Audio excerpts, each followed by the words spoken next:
Hi everybody, John from Pittsburgh. Welcome to my channel. Haven't done a lot of videos. We're going to ramp that up a little bit as I approach retirement age though. So today we're going to talk about the smoke from the wildfires in Canada. Turn my phone around for a second. I can't flip it once we're recording. But we're on Babcock Boulevard in North Hills. You can kind of see the smoke a little bit down the road, or it builds up. If I'm still on when we get to McKnight Road, you'll see a little bit more. So this is where the part where we get the old man yells at cloud.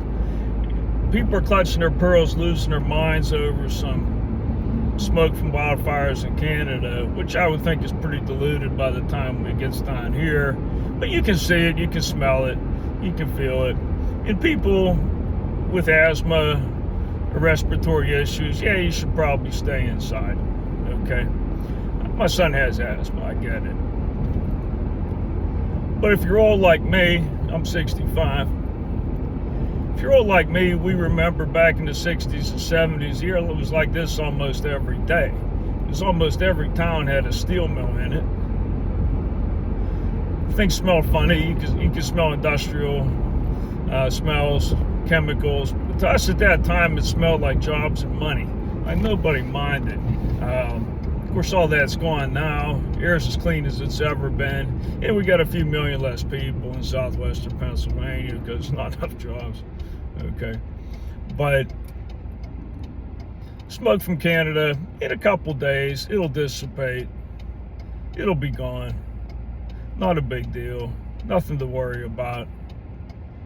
Again, if you're my age, stuff like this is not a big deal, because we remember riding in Aunt Zelda's 1969 Buick LeSabre, the cigarette butts overflowing out of the ashtrays and the windows up.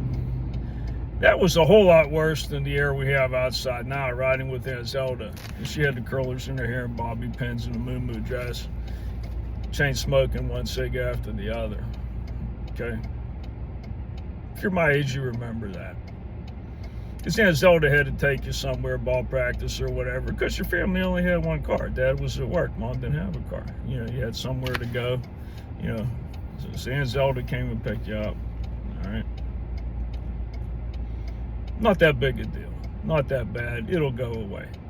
I'm reminded, again, because I'm old, about 30 years ago, it had to have been 30 years ago, the old WDV morning show with Paulson and Cran.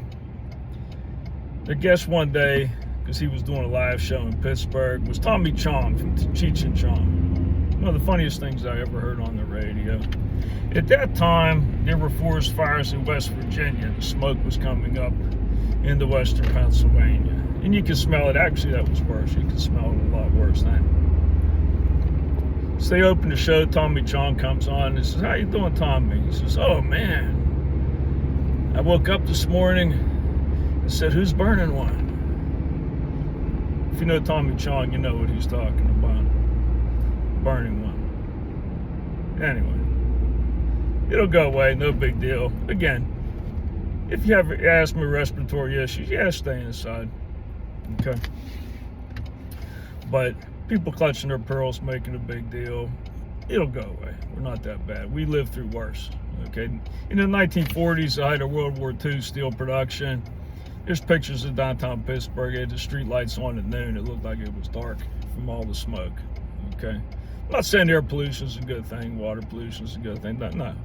But, you know, we've survived worse. This is no big deal.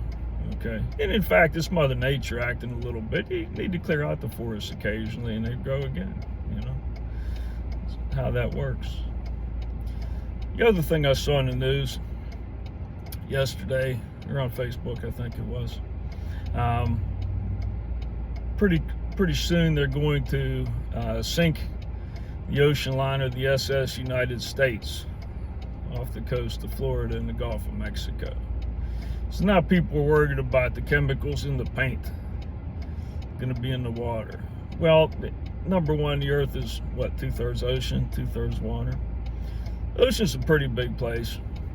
Also, about a quarter to a third of the ship has been in the water anyway since 1952 when it was built.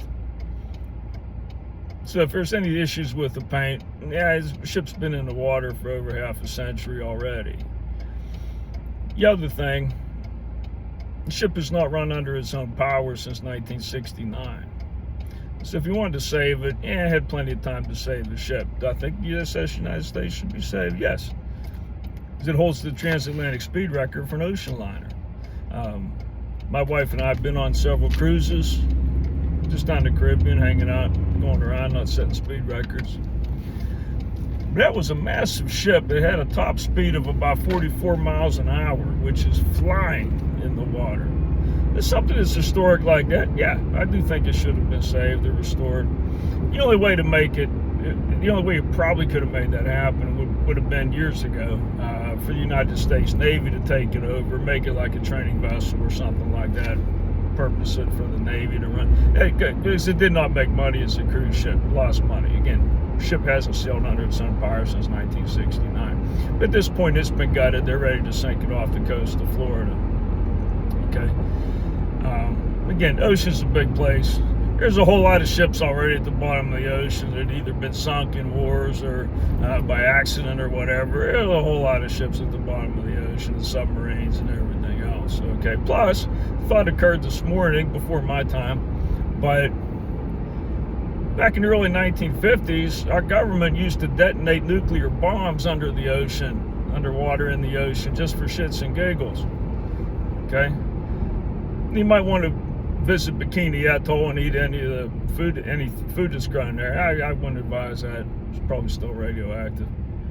But, you know, our government, again, they just used to do that for practice and for fun, detonating nuclear bombs under the ocean. Okay. So, anyway, that's it for me. Again, I've had the channel for a while. Didn't do much with it, but you'll be seeing more of me lately. We're up on Route 19 now. Still lots of smoke, obviously. It's kind of in the middle of my work day, but taking a little time out while I'm driving between facilities here. Okay. It's Friday. Peace out. Y'all have a good day. Bye-bye.